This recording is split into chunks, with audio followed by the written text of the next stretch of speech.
Bonjour à tout le monde. Pour certains, bon après-midi.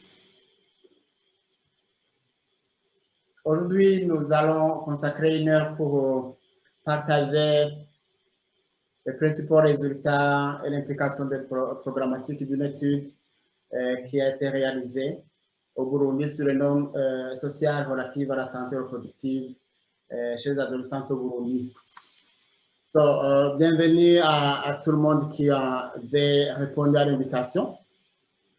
Je vois que certains sont déjà en ligne et je voudrais juste, avant de commencer cette session qui est virtuelle, de préciser que la session sera animée en français. Moi qui vous parle, c'est le Dr Clément Nyonsaba qui est le directeur de FHI au Burundi. Et je voudrais aussi préciser et demander à ce que les participants qui ont répondu à cette session de garder leur micro éteint ou en mode muet et aussi utiliser le chat une fois si le participant veut poser une question ou donner un commentaire par rapport à la présentation. Alors, comme je disais, le lien, la présentation sera en français. Je vois déjà que pas mal de participants sont déjà là.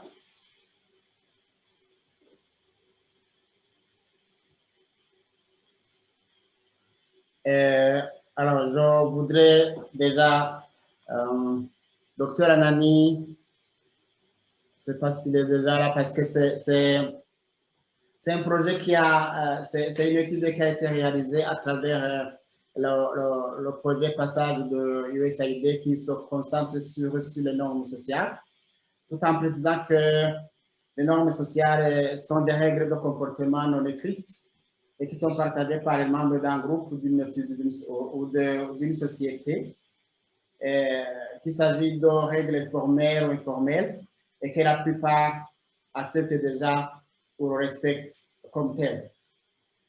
Voilà, c'est de façon introductive sur le contexte de cette étude. Et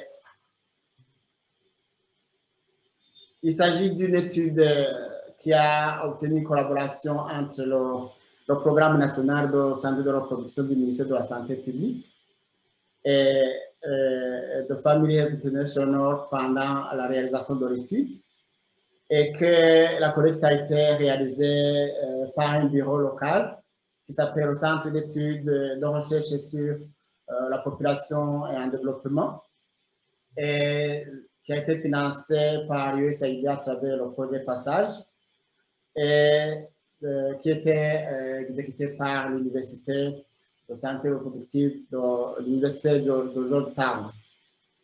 Alors, pour cette session, nous avons collaboré avec Pathfinder à travers le projet Tunitero pour la réalisation de ce webinaire. Et c'est cette collaboration qui a abouti déjà à cette réalisation, à l'organisation de cette session de dissémination du rapport. Alors, je voudrais donc demander, avant d'avoir une présentation toute faite, demander au Dr Anani, qui est le directeur du Programme national de santé de la reproduction et qui a suivi de près la réalisation de l'étude, et aussi qui était l'investigateur principal, de dire un mot avant de faire une présentation toute faite de l'étude. Dr Anani.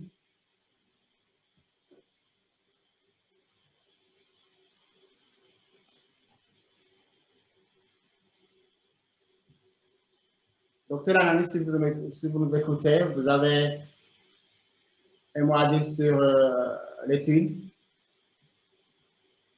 Vous êtes en mode muet. Si vous pouvez ouvrir votre micro.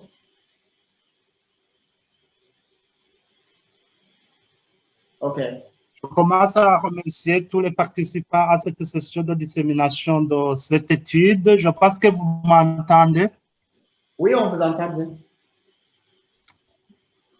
Ok, ceci démontre combien vous attachez l'intérêt de la santé de la reproduction d'une façon améliorée.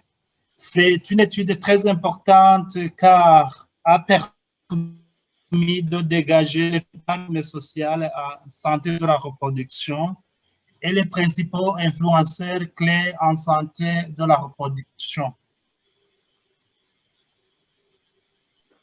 Ok, merci beaucoup, Dr. Anani. C'est-à-dire après la... Oui. Vous m'entendez? Oui, oui, on vous écoute.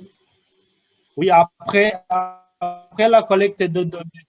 Oui, après la collecte de données sur terrain, le rapport a été produit puis présenté au comité technique pour enrichissement et contribution. Puis il a été présenté au comité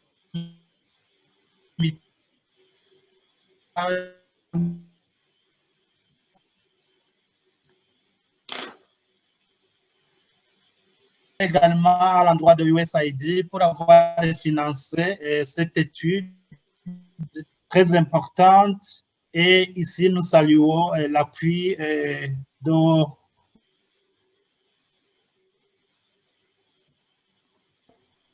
merci également à tous qui ont fait le suivi de l'exécution du travail et surtout le FCHI 360 et le bureau de CERPED. Puis la préparation des protocoles de l'étude, la collecte des données, l'analyse de données et la préparation. Des remerciements vont également au gouvernement du Burundi pour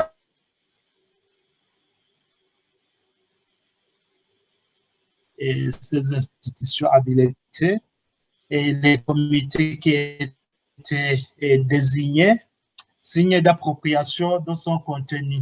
Donc, son rapport servira de plaidoyer et aussi de référence dans les planifications futures en santé sexuelle et reproductive et chez les adolescents et les jeunes. Donc, je remercie.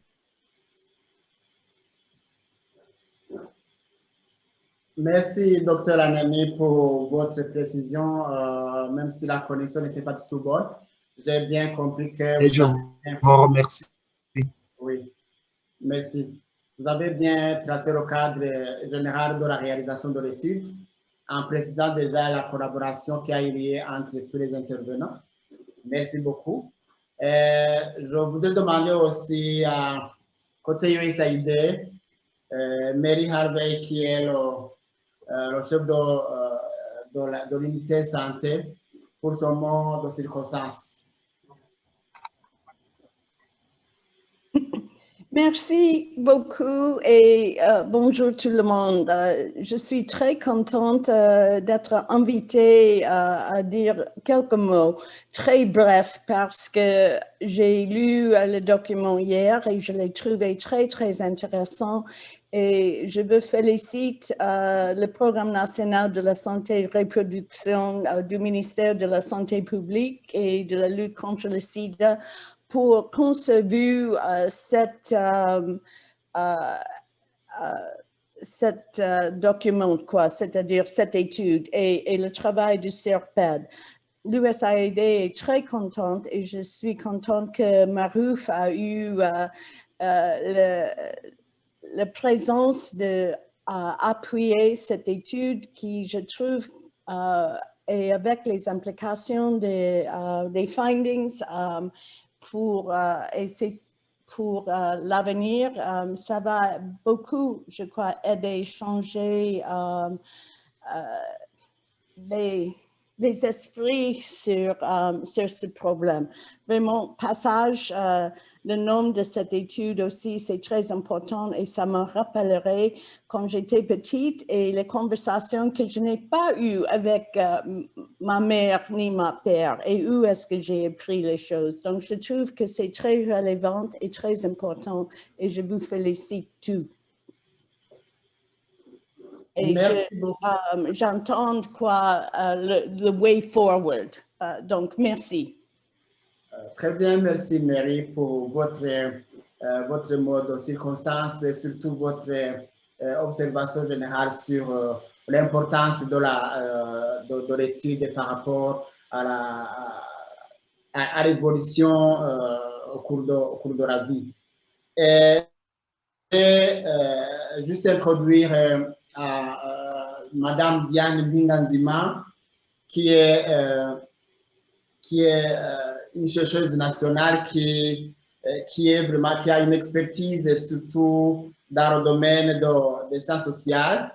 Elle a fait beaucoup de consultance en sciences sociales avec une expertise dans la conduite des enquêtes caritatives. Et ici, je vais parler surtout sur les évaluations caritatives ou connaissances, attitudes et pratiques. Elle a aussi une longue expérience qui est intéressante aussi dans le domaine de l'égalité de genre, dans le domaine VIH, sur la violence basée sur le genre, et beaucoup de connaissances sur l'approche d'analyse des normes sociaux dans la lutte contre les violences sexuelles et celles basées sur le genre. Donc, elle a une riche expérience, c'est pour cela que Diane va nous présenter le résultat de cette étude. Et je voulais demander de passer déjà à la présentation. Diane. Merci beaucoup, Clément. Merci pour cette introduction et la présentation. Je n'aurai pas encore des mots à ajouter. Pour moi, il a plus que dit sur moi-même. J'étais une des chercheuses qui a travaillé sur cette équipe du côté du Burundi. Et je vais aller directement avec la présentation des résultats de cette étude. Donc, en commençant, je vais vous présenter le contexte et les méthodes qui ont guidé cette étude. Et après, nous allons alors vous partager les principaux résultats. On vous partage les principaux résultats puisque le détail du rapport, il sera mis dans le chat, le lien sera mis dans le chat et vous pourriez le consulter plus en détail pour ceux qui le veulent. En termes d'introduction, cette étude était une étude descriptive et exploratoire avec un double objectif d'explorer les normes sociales qui sont liées aux connaissances et au comportement des adolescentes et jeunes filles en santé de la reproduction au Burundi, et de deux, d'identifier les individus et les groupes pertinents qui influencent et font respecter ces normes sociales. Sinon, ça a utilisé des méthodes qualitatives et la revue a été les différentes instances habilitées pour le faire. Et pour le site de l'étude et le contexte, comme on l'a dit déjà dans l'introduction, l'étude a été conduite au Burundi. Vous voyez la carte du Burundi. Et c'était conduite dans 4 provinces. Il y avait une province au nord, la province de Muyinga, une province au centre, la deuxième ville du pays, qui s'appelle Gitega, et une province au sud, Bururi, et en fait dans la province de Bujumbura, Mairie, qui représente le mélange un peu de toute la population avec toutes les caractéristiques dans la capitale. Et ces lieux ont été trouvés conjointement avec les partenaires au Burundi, notamment avec le Programme national de la santé de la reproduction. Voilà, et en termes de contexte aussi, il faudrait ajouter qu'au niveau du Burundi, c'est vrai, les progrès et les indicateurs en planification familiale et en santé de la reproduction, les progrès ont été très là pour les femmes, surtout pour les jeunes filles, surtout en raison des normes sociales qui pèsent beaucoup, qui pèsent parce que les adolescentes et les jeunes filles ont moins de pouvoir, elles manquent de pouvoir pour entrer dans une vie sexuelle et reproductive, informée, éclairée, avec des choix libres surtout. Et cette étude a exploré 4 thématiques principales. La première thématique, c'était la gestion des menstruations et de l'hygiène menstruelle, comment les jeunes filles gèrent cela. Le deuxième thème, c'était les comportements sexuels à risque. Et troisième thème, la violence sexuelle. Et quatrième thème, la fertilité et l'utilisation volontaire de la planification familiale. Et à chaque fois, on demandait aux jeunes filles ou même aux parents d'identifier le problème central et on essayait de trouver les racines par rapport à chaque problème central auquel faisaient face les jeunes filles. On schématisait ça sur un arbre. Et l'analyse des données, elle a été faite selon 6 groupes, ou pas 8 groupes d'éléments. D'abord, c'était de mettre en exergue les normes descriptives qui représentent ce que vous pensez que les autres font. On fait telle action parce qu'on pense que les autres le font. On le fait donc par pression de pairs ou par imitation. Et les normes aussi injonctives, qui sont des normes liées au fait que les autres aussi approuvent ou désapprouvent ce que je suis en train de faire. Ça a été analysé aussi par rapport à la catégorie des groupes d'influence clés. Ça veut dire les personnes au sein d'une communauté qui déterminent et qui influencent l'adoption d'un comportement ou la non-adoption. Et l'espérance des résultats, c'était des conséquences sociales qui résultent du respect ou non d'une norme donnée. Et ces conséquences, c'est normalement des sanctions, soit négatives ou positives. Des sanctions qui ne sont pas seulement physiques, mais aussi des sanctions sociales, des sanctions morales. Donc, on a produit des résultats alors de santé qui sont liés aux normes sociales. Alors, ça, c'était en termes de contexte et de méthode. Et en termes de résultats, d'abord, on vous dirait que comme nous avons touché 4 provinces, on a tenu compte de certaines caractéristiques démographiques des participantes, adolescentes et jeunes filles. Et au total, on a réalisé 12 discussions de groupe avec 91 participants. Et il y a d'autres variables aussi qui ont été analysées, notamment l'âge moyen, le fait d'être scolarisé ou pas, la religion, le fait de vivre en parent ou pas, avoir été dans un club de santé, avoir déjà commencé l'activité sexuelle, avoir des enfants. Voilà, c'était des indicateurs aussi, des variables qui avaient été analysées tout au long des résultats de l'étude.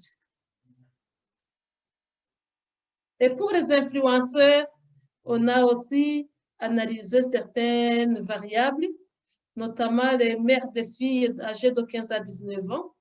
Il y avait aussi des prestataires de santé, les agents de santé communautaire, les pères éducateurs, les enseignants, les leaders locaux. Là, c'était la catégorie des influenceurs qui avaient été retrouvés, qui influencent l'adoption ou non des comportements, des normes sociales par les jeunes filles. Et pour ces influenceurs clés, on a aussi considéré certaines variables.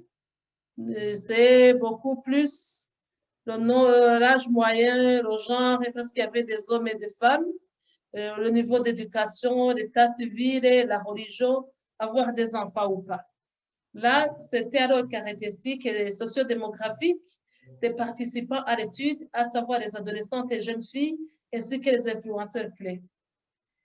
Alors, qu'est-ce que nous avons trouvé comme normes sociales clés qui ont un impact sur la santé de la reproduction des adolescentes et jeunes filles? La norme sociale numéro 1, c'est que nous avons retrouvé que la sexualité et la santé de la reproduction ne sont pas discutées ouvertement dans les ménages ou la communauté. Là, c'est une évidence peut-être. Et cela n'est pas considéré comme socialement acceptable de le faire. Donc, c'est une norme descriptive injonctive. Les autres n'approuvent pas que les parents donnent des conseils à leurs enfants. On a des témoignages, des propos qui illustrent cela, quand les gens disent qu'ils manquent de connaissances parce qu'ils considèrent la masturbation comme un sujet tabou, parce que la culture ne permet pas de parler ouvertement sur la masturbation, c'est-à-dire qu'il y a un manque d'informations. Là, c'est un enseignant qui s'est exprimé pour légitimer le fait que socialement, il n'est pas acceptable de discuter cela. Et on va voir comme conséquence de cette norme sociale. Et la norme sociale numéro 2, il n'est pas socialement acceptable de montrer des signes de la menstruation. Donc, c'est une norme aussi injonctive. Les autres désapprouvent cela. Et un témoignage qui a été donné, et qu'est-ce qui arrive ensuite si les élèves manquent du savon pour laver ces morceaux de tissu? Parce que si j'essaie de revenir un peu en arrière, on a trouvé que la gestion de l'hygiène menstruelle n'est pas vraiment une pratique acquise à cause des moyens faibles, à cause de la sous-information. Les jeunes filles utilisent des tissus issus des pagnes de leur mère qu'elles essaient de couper en morceaux. Et ce n'est pas souvent lavé, c'est lavé dans toute intimité, c'est séché en toute intimité. Alors, on a dit que le problème, les filles manquent de savon pour laver ces morceaux de tissu. Et on a demandé qu'est-ce qui arrive alors comme conséquence. Et un intervenant disait, elles s'absentent à l'école le temps que le cycle menstruel se termine. Donc, on a l'impression qu'on est à l'époque évoluée, mais on retombe aussi dans l'ancienne tradition. On disait qu'une jeune fille en période menstruelle devrait rester à la maison. On lui faisait un petit trou pour rester dedans pendant 3 jours. Actuellement, ne reste pas dans le trou, assise sur un trou, mais on voit que quand même, elle est obligée, elle est condamnée de rester à la maison parce qu'elle n'a pas de matériel hygiénique pour utiliser cela. On dit à notre intervenant, disait, il y en a même qui abandonnent l'école parce qu'elles ne supportent pas l'humiliation qu'elles subissent à l'école. Donc, tu n'as pas de matériel et une fois, tu subis la discrimination et tu t'absentes et tu abandonnes même l'école. Et norme sociale numéro 3, les filles se comportent différemment après avoir commencé leurs règles. C'est une norme aussi injonctive. Tu es adulte, tu vois, tous les regards sont braqués sur toi. Il faut que tu te considères comme un adulte. Même tes parents, quand ils te voient en train de jouer avec les petits-enfants, ils vont te dire, mais tiens, tu es déjà adulte, il faut te comporter en adulte. Donc, les filles commencent aussi à avoir des relations sexuelles et se disent, nous sommes devenues grandes, nous devons aussi agir comme les autres. Et les propos qui sous-tendent ça, ils ont dit les adolescentes, parce que lorsqu'une fille débute sa période de menstruation, et lorsqu'elle voit le changement de son corps comme le développement des seins, elle pense qu'elle est devenue adulte et qu'elle doit agir comme eux. Donc, c'est une norme aussi injonctive. La norme sociale numéro 4, l'activité sexuelle chez les adolescentes et jeunes filles non mariées semble courante, mais il n'est pas approuvé par la société. C'est diapo suivant. On est à la norme sociale 4. Donc, l'activité sexuelle chez les adolescentes et jeunes filles non mariées, ça semble courante, mais n'est pas approuvée par la société. C'est une norme descriptive injonctive. Il y a des propos qui disent, lorsqu'une fille couche avec un garçon avant le mariage, et lorsque les parents et l'entourage parviennent à le savoir, elle est considérée comme une fille sans valeur qui se déshonore. Elle devient la risée du village et tout le monde la pointe du doigt. En général, le fait d'avoir des relations sexuelles avant le mariage est considéré dans notre coutume comme un déshonneur. Mais avec la modernité, c'est considéré comme étant normal. Ça, c'est un chef religieux qui s'exprime, qui dit c'est dit déshonneur, mais actuellement, les gens commencent à normaliser cela. La norme sociale numéro 5. La norme sociale numéro 5, avoir des relations sexuelles en échange de cadeaux ou d'argent semble courant. C'est une norme descriptive. Donc, les filles échangent les relations sexuelles avec l'argent.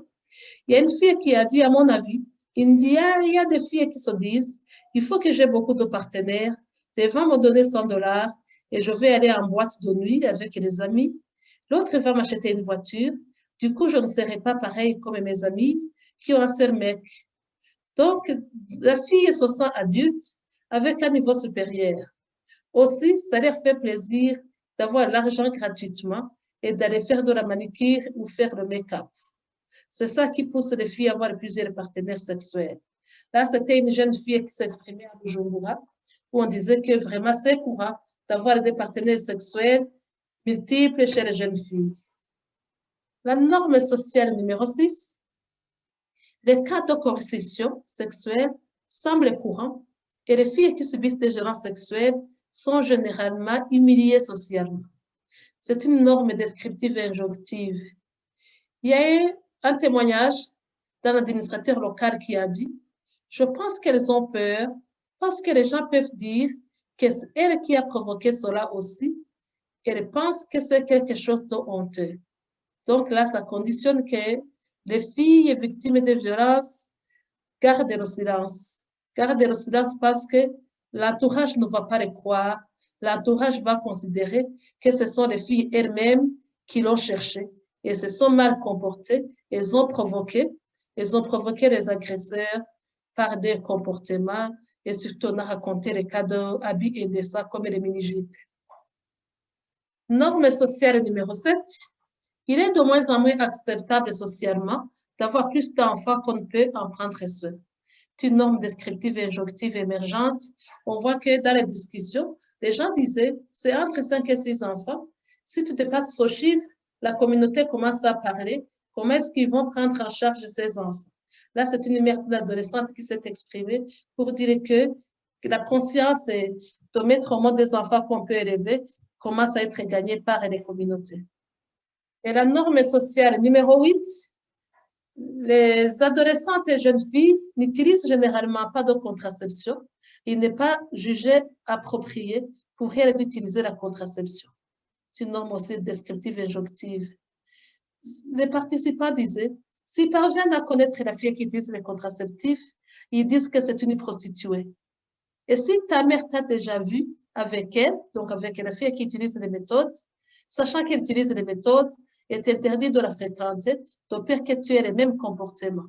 Donc, on comprend que les filles qui utilisent les méthodes contraceptives sont des filles étiquetées, qualifiées de prostituées et discriminées, stigmatisées.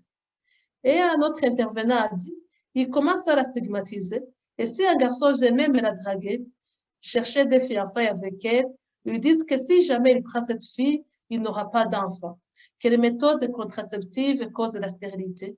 Là, c'est une jeune fille qui s'est exprimée pour dire on ne peut pas utiliser les méthodes contraceptives parce qu'on sera stigmatisé. Et de deux, nous n'aurons pas de fiancé, on n'aura pas de mari parce qu'on va dire que nous sommes stériles. Voilà les 8 principales normes que nous avons trouvées. Et alors, au niveau des influenceurs, qu'est-ce qu'il en est? Au niveau des influenceurs, on trouve d'abord qui sont les influenceurs qui ont la catégorie des influenceurs si c'est norme. On a trouvé 5 grandes catégories. Il y a des mères, il y a des partenaires, il y a des prestataires de santé, il y a les enseignants, il y a aussi les leaders religieux. C'est principalement ces catégories qui influencent ces normes. On va montrer un exemple de comment ça influence les normes au niveau interpersonnel, par exemple les parents. Diapo suivant. On voit que les parents, en même temps ce qu'on voit en vert, ils soutiennent le non-respect de la norme avec une influence plus forte ou soutiennent le non-respect de la norme avec une certaine influence. Celles qui soutiennent, elles parlent aux filles de la menstruation. Elles aident les filles à gérer l'hygiène menstruelle. Elles amènent les filles au centre de santé en cas de viol. Et une certaine influence, on voit qu'elles soutiennent les adolescentes et jeunes filles en utilisant la contraception, mais c'est une certaine, c'est pas trop forte. Et de l'autre côté, en rouge, on voit les influenceurs qui assurent le respect de la norme, une certaine influence. Donc, ils encouragent ou soutiennent les filles à avoir des relations sexuelles transactionnelles. On voit d'autres qui assurent le respect de la norme avec une influence plus forte. Et ne parlez pas aux filles des menstruations, de la santé de la reproduction. Certains s'opposent même aux agents de santé qui parlent aux filles de la SR ou donnent la contraception aux adolescentes et jeunes filles. Et s'attendent à ce que les filles s'autorégulent pour éviter les rapports sexuels. Donc, elles sont contre que les filles aient des informations, elles sont contre que les filles aient des rapports sexuels, elles sont contre que les filles montrent les signes de menstruation, elles veulent que les filles elles-mêmes s'autorégulent. Alors la question est de se demander où est-ce que les filles vont trouver de l'information pour s'autoréguler. pour bien gérer la menstruation, pour éviter les rapports sexuels, pour éviter les grossesses précoces. Donc, ces catégories-là, ils traitent les adolescentes et jeunes filles négativement s'ils ont eu des relations sexuelles. Et les juges stigmatisent les filles qui ont subi des violences sexuelles. Et au niveau aussi de la communauté, on a notre exemple des chefs religieux et des membres des congrégations qui jouent aussi sur plusieurs niveaux avec une influence qui soutiennent le non-respect de la norme, avec une influence forte et moins forte. Avec plus forte, ils soutiennent la limitation du nombre d'enfants à un seul, peuvent prendre en charge et soutenir l'utilisation de l'APF. Avec une certaine influence, et fournissent des informations aux adolescentes et jeunes filles, ils dénoncent aussi la violence sexuelle. Mais de l'autre côté, au niveau du respect de la norme, une certaine influence, ça veut dire qu'on trouve certains pasteurs qui contraignent les filles à avoir des relations sexuelles. On a longuement parlé des discussions de groupe qu'on a menées, des chambres de prière, où les filles sont obligées, par ruse ou bien par harcèlement, d'avoir des relations sexuelles avec certains hommes d'église. De l'autre côté, ils assurent le respect de la norme avec une influence plus forte. Ils ne parlent pas de SR aux filles. Ils voient et traitent négativement les adolescentes et jeunes filles s'ils ont eu des relations sexuelles. Et certaines églises même enseignent que la PF est un péché, c'est un meurtre. Et certains encouragent même d'avoir de nombreux enfants. Alors, avec tout ça, qu'est-ce que nous avons retenu comme leçons clés? Il y a 3 principales leçons clés. La première, c'est qu'en utilisant une approche rigoureuse, en plusieurs étapes, pour identifier et engager des groupes d'influenceurs clés, nous avons pu engager et refléter un large éventail de groupes d'influenceurs avec des perspectives différentes sur les thématiques étudiées. Donc, toutes les catégories qu'on a vues là, les 5, elles ont une influence différente sur les différentes thématiques. Leçon numéro 2, c'est que l'existence d'une grande variété de groupes d'influenceurs qui jouent des rôles multiples dans le respect des normes dans la communauté et dans la vie de la population cible, c'est une considération importante pour l'interprétation de nos résultats et pour toutes les futures recherches et interventions sur les normes sociales. C'est de considérer qu'il y a une multiplicité d'acteurs. Et la leçon numéro 3, c'est que malgré une discussion significative et la reconnaissance des normes pour la PF et la SR des adolescentes qui existent dans le contexte social, les adolescentes et jeunes filles et les principaux influenceurs, ils ont imposé à chaque adolescente et jeune fille la responsabilité de se conformer aux normes et les ont tenus individuellement responsables de ne pas les respecter. Vous comprenez qu'il y a un peu une contradiction dans ce qu'on exige aux jeunes adolescentes et jeunes filles. Donc, nous avons trouvé qu'il y a 9 attributs clés qui peuvent guider les interventions et changements de normes. C'est dans le diapo suivant. On voit que le diapo suivant, c'est comme des recommandations ou des programmes. On trouve que on recommande que les programmes des interventions en matière de SR et PF pour les jeunes filles, ils devraient rechercher un changement au niveau communautaire et non pas seulement si nous voulons travailler sur la norme sociale chez les jeunes filles. Il ne faut pas travailler uniquement avec les jeunes filles, il faut des interventions communautaires. Parce que les filles et les adolescentes et les jeunes filles elles-mêmes ne décident pas librement de comment se comporter. Elles sont dans une moule, elles sont dans la société qui les moule vraiment, qui leur donne la forme de comment se comporter et qui les tient responsables aussi de comment gérer les cas et les tient responsables du non-respect. Les programmes aussi devraient mettre l'accent sur la création de nouvelles normes positives. On a vu qu'il y a des normes positives, donc les programmes, au lieu de combattre uniquement les normes négatives, devraient se concentrer aussi au niveau des normes positives pour les encourager. Les programmes aussi devraient impliquer un large éventail de personnes à plusieurs niveaux. Pas au même niveau, mais c'est de considérer les niveaux d'influence tel qu'on l'a montré au niveau de l'exemple là. Pour voir l'influence forte et l'influence moins forte influences positives et négatives. Les programmes devraient aussi créer des espaces sûrs pour une réflexion communautaire plus critique. Chaque communauté a ses normes. On devrait aussi tenir la communauté responsable, avoir un regard critique des normes que les communautés imposent aux adolescentes et jeunes filles. On devrait confronter aussi les déséquilibres de pouvoir, parce qu'on a vu que les adolescentes et jeunes filles manquent vraiment de pouvoir, mais sont obligées de nager dans des relations avec un déséquilibre de pouvoir.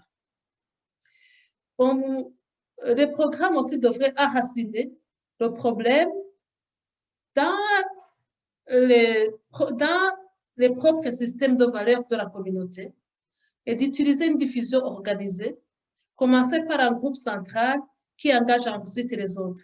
Ça pourrait commencer par exemple par le groupe qui comprend mieux et puis les autres pourront suivre après. Aussi, les programmes devraient être fondés sur une évaluation précise des normes sociales. Parce qu'il y a une diversité des normes sociales, ça devrait être basé sur cette évaluation. Et en fait, de corriger les idées fausses sur les comportements préjudiciables. Donc, on propose aussi certaines idées. On a 5 idées de comment des programmes qui ont réussi ailleurs, comment les programmes peuvent aussi changer la donne, peuvent changer les normes. L'idée numéro 1, on peut créer de nouvelles normes positives pour une discussion plus ouverte sur la sexualité, la menstruation avec les membres de la communauté.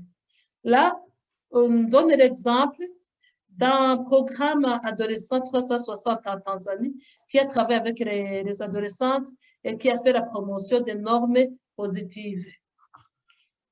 L'idée numéro 2, c'est de créer des espaces sûrs et un meilleur accès pour que l'adolescente et jeune fille s'informent sur la sexualité et la santé de la reproduction.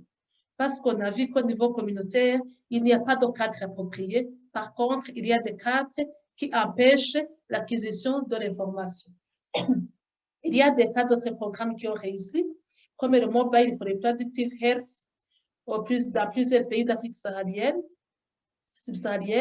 Il y a bien grandi là, Kinshasa. Il y a au Burundi aussi un programme conjoint pour la promotion de la santé sexuelle et reproductive. L'idée numéro 3, c'est de confronter les déséquilibres de genre et de pouvoir confrontant au risque social. Il y a des programmes aussi pour ceux qui peuvent apprendre de ces programmes. Nous avons cité le Change Start at Home au Népal et le Stepping Stones aussi en Afrique du Sud et dans d'autres pays. L'idée numéro 4, c'est d'engager les leaders religieux en tant que champions de la PF. Au lieu de les tenir comme des opposants de la PF, on peut les engager comme des champions. On a des exemples du programme Masculinité, Famille et Foi à Kinshasa. Il y a aussi Cycle Bets, qui est un programme qui a été développé dans plusieurs pays, je crois, de l'Asie.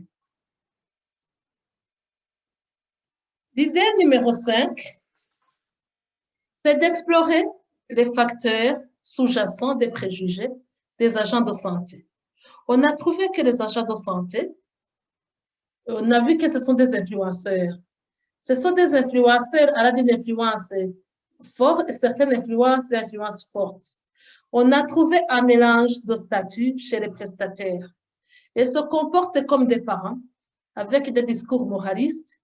En même temps, ils se comportent aussi comme des prestataires, mais s'ils se comportent comme prestataires, donnent des services conviviaux, ils sont aussi stigmatisés comme des prestataires qui encouragent la sexualité chez les jeunes.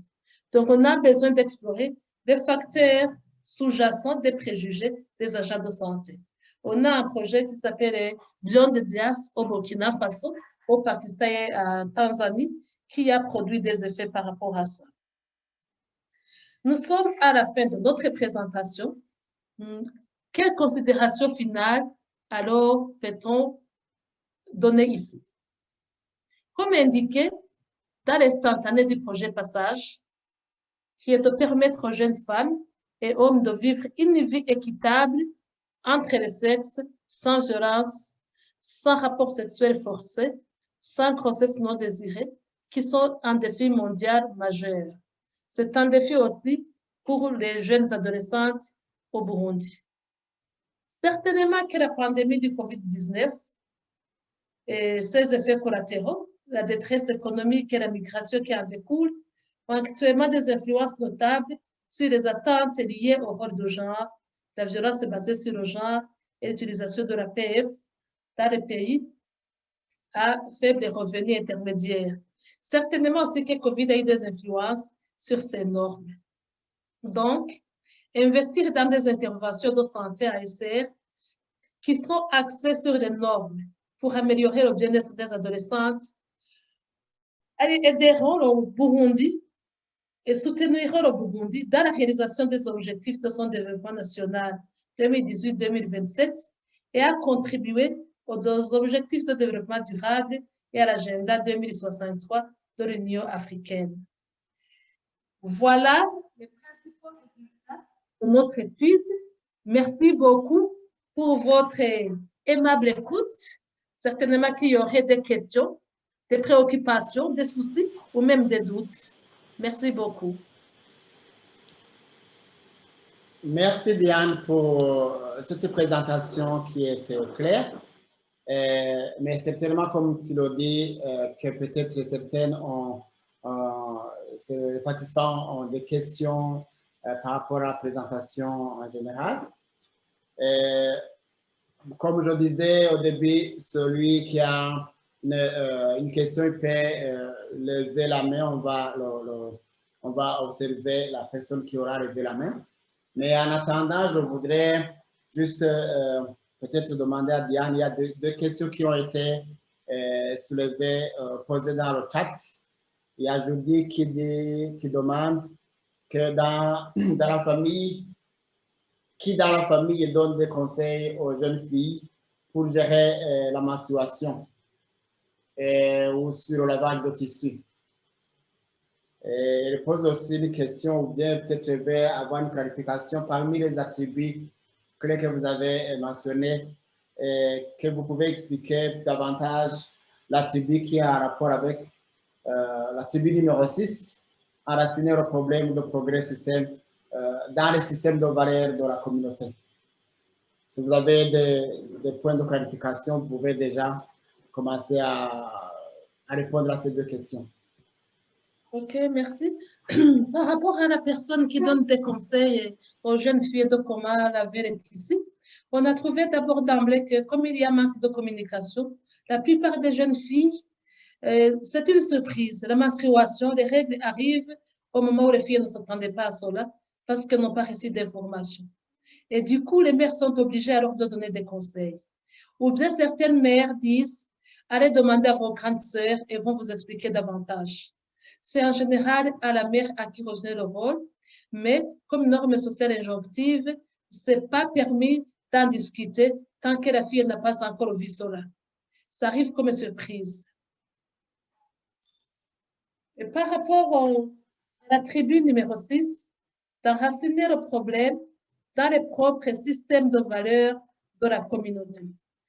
Avec les discussions de groupes réalisés dans les différentes provinces, nous avons trouvé que chaque communauté, même si c'est un même pays, chaque communauté a ses systèmes de valeurs.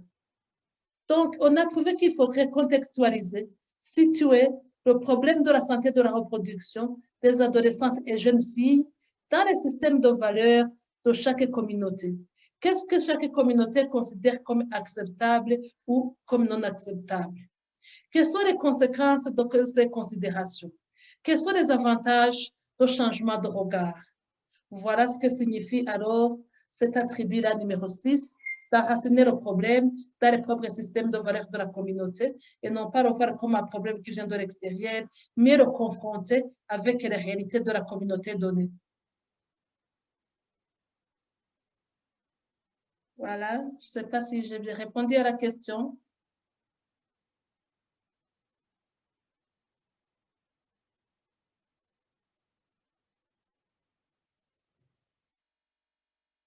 Clément?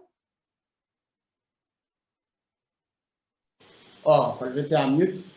Oui, merci Diane pour la clarification des éléments de réponse apportés aux questions. La question aussi qu'elle soulève, c'est qu'au Burundi, les tantes et les mères jouent un rôle dans l'éducation de façon générale. Et que bon, elle pose la question dans quelle mesure quelle influence positive, est-ce qu'elles influencent positivement ou négativement la SR des adolescentes? Oui, les tantes aussi avaient été évoquées comme groupe de catégorie d'influenceurs, mais en discutant en profondeur avec les jeunes filles, nous avons trouvé qui sont les tantes. Après tout, les tantes se retrouvaient être les mêmes mères, parce que chaque mère est une tante dans sa lignée.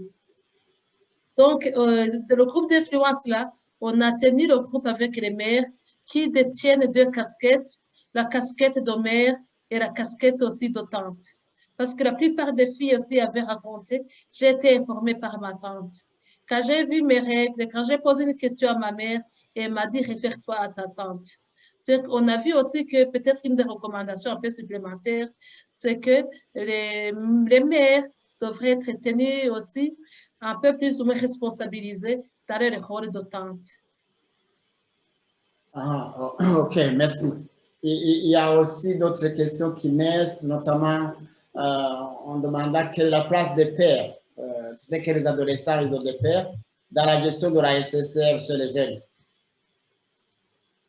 Oui, les pères aussi, il y avait une pression des pères qui détermine la norme, on se comporte comme les autres, mais on a trouvé qu'ils n'influencent pas vraiment au même titre que les catégories-là qu'on a citées, parce qu'il n'y a pas aussi de relation de pouvoir qui est mise en jeu. On a trouvé que la plupart des personnes qui influencent, il y a des relations de pouvoir qui sont mises en jeu. Les pères, oui, ils influencent, mais on a trouvé que pour le respect ou non de ces normes, ce sont les catégories là dont on vous a présenté. Il y a d'autres questions qui, bon, pas une question, mais une demande de clarification ou d'explication de plus ample. Et clarification où vous avez, parmi les attributs, vous pouvez expliquer davantage le premier attribut qui a rapport avec le changement au niveau communautaire et le septième qui est l'utilisation de la décision organisée de façon qui commence par un groupe central qui engage ensuite les autres. Oui, il y a une question aussi par rapport à la clarification de l'attribut numéro 1, rechercher un changement au niveau communautaire, donc de chercher des résultats qui vont au-delà du niveau individuel. Là, c'était pour dire que la personne, si on recherche des changements au niveau des adolescentes et des jeunes filles, il ne faut pas travailler uniquement avec les adolescentes, il faut travailler aussi avec leur environnement, travailler au niveau communautaire, parce que c'est ce niveau-là qui détermine, qui influence le respect ou non des normes. Et par rapport à l'attribut numéro 9, de corriger les idées fausses sur les comportements préjudiciables, on a trouvé que dans la communauté, il y a des comportements, des idées un peu fausses.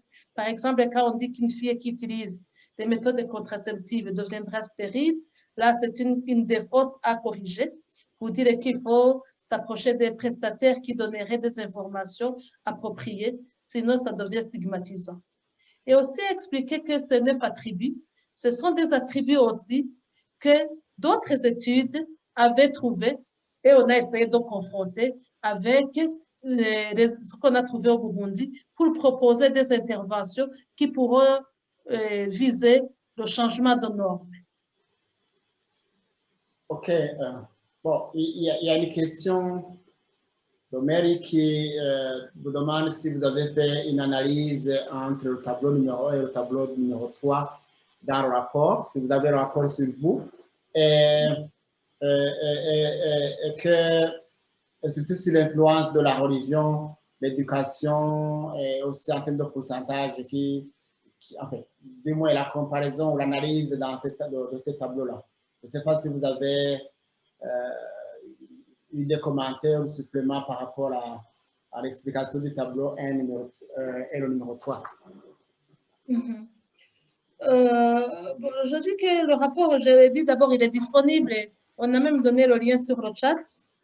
Il y a eu des analyses qui ont été faites par rapport à ces différentes variables qui ont été analysées, mais je dirais que ce n'est pas le nombre d'enfants, ce n'est pas le niveau d'éducation qui détermine qu'il y a une grande influence par rapport à l'adoption de l'une ou l'autre norme. On a trouvé vraiment que l'influence de ces variables, ou même de la religion, c'était peu significative. C'est ça qu'on a trouvé. On peut avoir des détails dans le rapport de façon globale.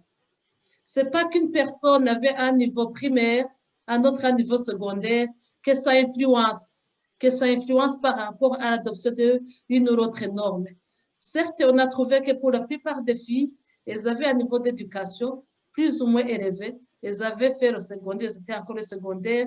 Mais on trouve qu'il y a un regard critique, mais on ne peut pas se délier, on ne peut pas se défaire parce que la norme est très pressante.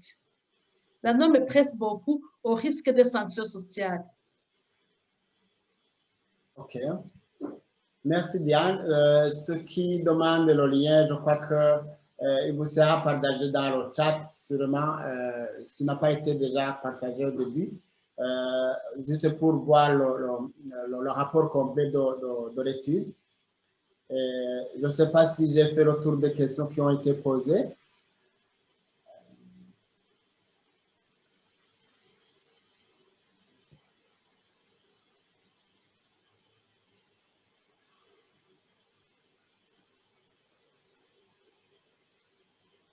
Oui, il y a une autre question qui demande les normes positives.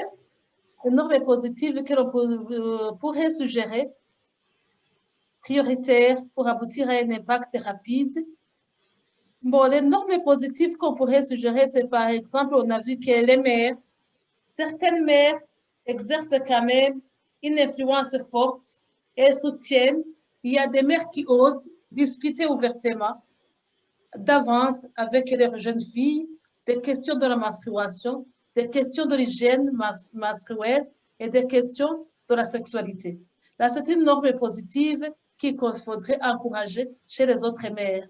Aider les mères comment communiquer sur des questions de la menstruation, sur des questions de la gestion de la sexualité, parce que les mères aussi, avec les groupes d'influence, elles ont témoigné aussi qu'elles manquent de cadre, qu'elles n'ont pas de capacité, elles n'ont pas de canaux de communication pour mieux communiquer avec les jeunes sans les inciter à la sexualité. Là, c'est une norme positive qu'il faudrait aussi encourager. On trouve aussi qu'il y a d'autres mères qui soutiennent, qui montrent de la compassion envers les victimes de violences, qui comprennent que c'est arrivé au lieu de banaliser. C'est ce genre d'attitude positive qu'on jugerait prioritaire, qu'il faudrait encourager dans un premier temps et qui servirait aussi de modèle pour les autres. OK. Il y a une question qui est posée. Est-ce que les mères réellement, les mères et les tantes jouent le même rôle dans la famille pour influencer les normes? Il y a des différences près. Quand une jeune fille est encore dans son foyer, chez ses parents, en tant que tante, là, une influence pour aider ses nièces. Mais quand elle est mariée, elle reste tante, mais en même temps, il y a une casquette de mère qui s'ajoute. Elle n'est plus ouverte comme elle était quand elle était célibataire. Je ne sais pas si je me fais comprendre. Elle garde cette casquette-là d'accompagner ses nièces pour des questions que les mères n'osent pas aborder, surtout quand elles sont encore jeunes. OK. Merci Diane. Je crois que aussi les participants pourraient aussi donner leur contribution, particulièrement surtout par rapport à leur expérience. Mais sinon, n'hésitez pas à poser chaque fois les questions sur le chat. Mais sinon, comme le temps est parti, nous voudrions peut-être préciser que le plus d'informations, vous allez le trouver sur le lien qui est présenté sur cette diapositive et qui vous sera aussi partagé dans le chat. Il y a aussi quelqu'un qui avait demandé si il pourra avoir accès à la présentation, mais aussi au rapport. Seulement, il vous sera partagé tant que vous avez que nous avons votre adresse email. Mais sinon, pour plus d'informations, vous pouvez visiter déjà le lien du rapport qui est présenté sur cette diapositive. Et aussi, pour plus de détails sur le projet Passage, parce que c'est un projet qui a fait beaucoup d'autres études ailleurs, vous pouvez déjà visiter le site web qui vous est aussi présenté. Sinon, je voudrais particulièrement remercier tous les participants qui ont répondu à l'invitation. Et vous aurez remarqué que c'est une étude qui a beaucoup plus dégagé les normes sociales, qui influencent beaucoup plus sur la santé de la reproduction chez les adolescents et qui, en fait, nous permet d'améliorer ou de ne pas améliorer déjà la couverture en santé de la reproduction. Et cette étude aussi a pu dégager pas mal d'influenceurs qui influencent positivement ou négativement, et que les programmes, comme le directeur du programme PNSL avait dit, qu'il pourra servir déjà de plaidoyer pour déjà faire un bon programme un programme de santé de reproduction chez les jeunes basé sur déjà les évidences qui sont données par cette étude et qui aussi permettrait aussi à toucher les influenceurs qui pourraient déjà avoir une influence négative ou positive sur la santé de la reproduction chez les jeunes.